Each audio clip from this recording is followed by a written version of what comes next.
Hey guys, so I'm heading to check for eggs, but I also wanted to show you that we have our first tomatoes coming in, which is really exciting.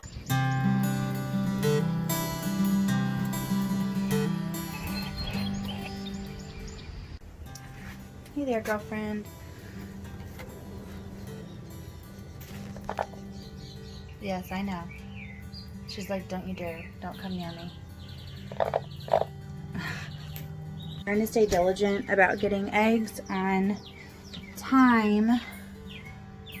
Oh, there's one. Because I had to kill another snake. This is our first snake for this year, but last year, I think I'd mentioned before that we had a serious snake issue and they were eating all of our eggs.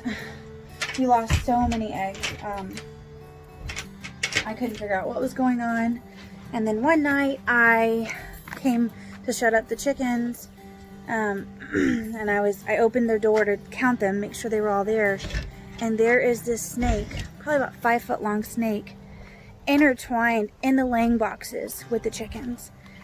And that's when we finally figured out we have a snake problem. And so I think I killed 2 about 5 foot long snakes. And I know there are people that are offended that I didn't just take them somewhere, like release them somewhere, but when you're paying for chicken food and you've got a problem with them stealing the eggs, it's just something you kind of gotta nip in the butt. Okay, so I'm gonna turn this around and show you guys our tomatoes. So here we go. The first one is a yellow pear. And then over here, honestly, I don't know what this is. It may very well be a yellow pear. Actually, no, I don't think it is. The leaves are different. So I don't know what it is. But I've got several. Let's see. This is a blue creamberries, and I want to say that there was a tomato. Let's see, is there a tomato on here? Maybe not on that one. Oh, over here, Brad's Atomic Grape. I'm really, really excited about this one, you guys. Right there. I heard about Brad's Atomic Grape from Roots and Refuge Farm. She kind of turned me on to Baker's Creek Seeds, which is where I ordered my tomatoes from this year. And I haven't tried these yet. Last year I had just some yellow pear and like irregular old beefsteak tomatoes, which never do good for me for some reason. 2 years in a row. And some cherry tomatoes, and those did good. But I'm really excited to try these heirloom tomatoes. Now it looks like we have, let's see if I can't get this on there. I don't know if you can see it, but we have Cherokee Purples coming in, and those are a really big tomato. And then let's see, I don't even know what this is. I want to say, oh, it's a Dr. Witchy. This is a Dr. Witchy, and I think, unless this bloom is gonna fall off, I think we've got a tomato coming there. I have been pruning them really, really heavily. I've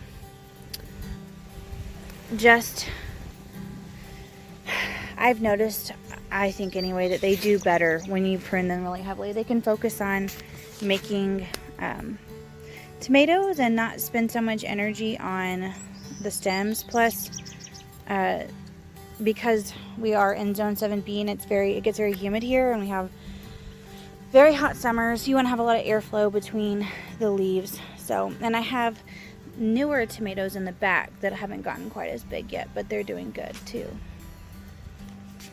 So I think I'll go ahead and show you guys what's planted in our new beds, and I'm not even done planting. And I'm actually not done putting straw in there yet, but we've had some major growth recently, so I'm just going to show you guys that really quick. These are heat tolerant lettuces, just lining the whole bed. And I don't have my packets out here, so I can't remember what they are, but they are from Baker Creek Seeds. And then I've got cucumbers on that side and cucumbers on this side, and at the end I have some huckleberries. Those huckleberries are honestly too close to each other, but at this point I really don't want to move them and disturb their roots, so I'm gonna leave them and just hope for the best. And I can't tell you how many times I've had to do stuff like that now, just, well, it is what it is now and hope for the best. I don't really want to pull one up, but if it gets to the point where they're not thriving, I probably will pull one of them up. And over here I have some Swiss chard, and on the other side are my purple cow peas, and they're doing awesome. I'm really excited to watch them grow over the trellis. And I ended up doing tomatoes on the back of our new L-shaped bed with the trellis. And I have some onions planted in here. In fact, I've already got one coming up right here, which is exciting. And over here I have some squashes and zucchinis, and again, I know they're kind of close, but I'm going for it. Trying to maximize what we're growing this year, and it's a learn as you go thing. Learn as you grow, right? So I'm just seeing how they'll do. This is a lemon squash. This is the first time I'm trying that. And then over there, this one is a buttercup squash. And then these are, I don't know what they are. They're squash and zucchinis. And my okra, you guys, okra is amazing. If you've never grown okra, you definitely need to try it. They are tiny now, this little row, but they will be taller than me. Like come, middle, end of summer, they'll be taller than I am.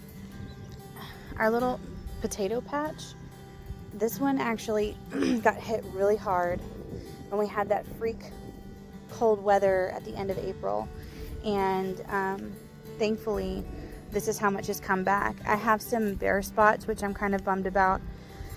But I do see, like right here, there's some green coming up. So I'm hoping maybe those will fill in, but at this point I'm kind of thinking they would have done it already, so I'm not sure about that.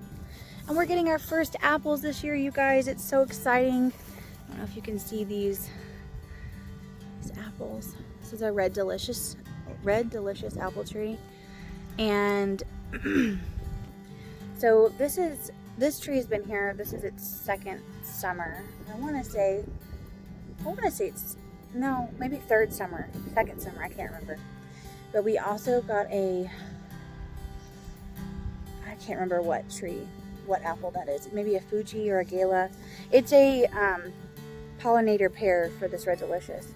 And it didn't bloom the first year, and the Red Delicious did, which I've noticed because we got another tree this year that it didn't bloom either. And I kind of think maybe the first year it goes through a shock getting planted and everything, so that's why it doesn't bloom. But our Red Delicious did bloom last year. And this year, the pollinator tree, whatever it is, it bloomed too, but it bloomed like a week ahead of the Red Delicious. And I was super bummed out because I was hoping to get apples from both trees. And so we had bees all over both of them, but it turned out that just the Red Delicious ended up making apples. So anyways, the Red Delicious ended up with, I think we've got 12 apples growing, and then we have a Jonathan apple that we added this year, and Heath and I were talking about it, and if we're able to, we really just want to maximize our entire property and make as much of it as we can food production. So we want to get a lot more trees. Actually, I have 17 apple trees in my kitchen right now that I saved from apple seeds that were sprouting, and a few haven't fully come up yet, but they're going to. And so I'm gonna need to get some pollinator trees for those, but that's a long way off. They have a long way until they can produce fruit. But yeah, so we've got our sugar snaps going. I'll show you guys those. My bok choy bolted like crazy. I mean, like even the tiny little ones bolted, which was very annoying. But we had the changes in weather and stuff like that, and I read that that can cause bolting issues for bok choy. And so let me show you those. Here are my sugar snaps, and they are getting really tall, all the way up to here now. They're doing great. And I've got carrots back there in the back, and some kale right here. That's finally starting to take off. I really was worried about them not making it at first. And I've got some, this is another kale right there in that row. And I probably need to thin that out a little bit. And then some lettuces, and then the bok choy, and you can see that they are just flowering like crazy. And then I've got some cucumbers, and I think they need some fish fertilizer, and then some more lettuce over here. Did you bring me some flowers? Yeah. You're so sweet, baby. Thank you.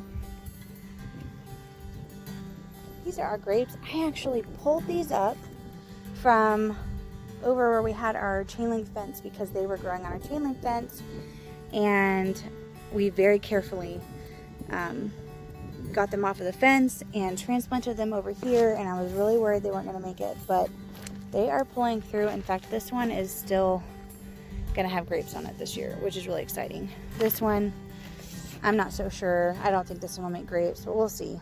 I think it's just trying to survive.